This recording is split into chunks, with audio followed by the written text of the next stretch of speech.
It was ironic that although the American Revolution followed the teaching of the French Protestants, France itself rejected its rich theological heritage and tried to secularize it 10 years later during the French Revolution. The idea of this twofold covenant and God as the sovereign was rejected by the French Enlightenment thinkers such as Rousseau and Voltaire, and they reduced these two covenants to a single social contract between the king and the people. The French Revolution thought that it was unnecessary for the people and the rulers to submit themselves to God, to be a nation under God, that they could be a nation under reason. Now, the problem is that when two intelligent people have a disagreement, how do you resolve it? Why should one party submit to the other? Historians know that while the American Revolution succeeded, the French Revolution failed. Both the American leaders and American people were under God. What that meant was that although Americans used force to overthrow King George of England and free themselves from tyranny, the new American government didn't have to use force in order to elicit obedience.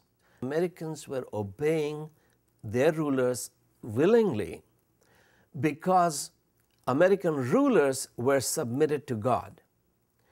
The other revolutions, such as the French Revolution or the Russian Revolution, although they succeeded in overthrowing tyrants, they had to use force in their own nation, and therefore they became tyrants.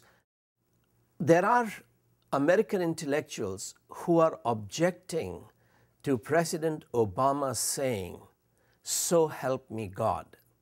They want to remove God altogether. The problem with that is that America will have to become a nation under man.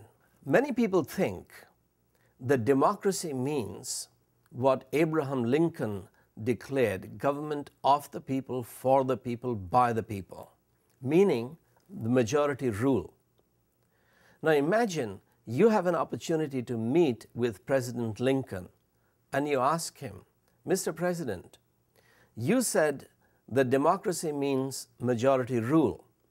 Suppose the whites are the majority in America and they decide slavery is okay, that Obama should be a slave, not a president." He might say, "Man, are you blind? Can't you see that I have taken up guns to fight against slavery because the majority has no right to be wrong. The majority is subject to God's authority." This was the genius of the American system that Vice President Al Gore stated during his concession speech during the 2000 election. Vice President Al Gore won the popular vote. Governor George Bush won the Electoral College. That election led to a hotly contested judicial battle. The court ruled in favor of George Bush, and Al Gore graciously conceded the election to President Bush. Neither he nor I anticipated this long and difficult road. Certainly neither of us wanted it to happen. Yet it came, and now it has ended, resolved as it must be resolved through the honored institutions of our democracy. Over the library of one of our great law schools is inscribed the motto, "Not under man, but under God and law." That's the ruling principle of American freedom, the source of our democratic liberties. Those are words from Henry D. Brecton, who systematized British common law.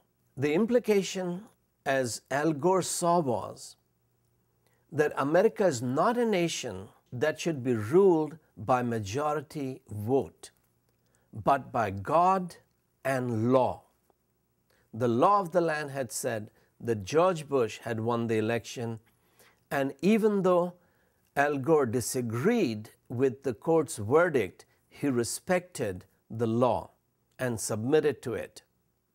The Bible and the writings of the French Huguenots wrote many important principles into the political DNA of America.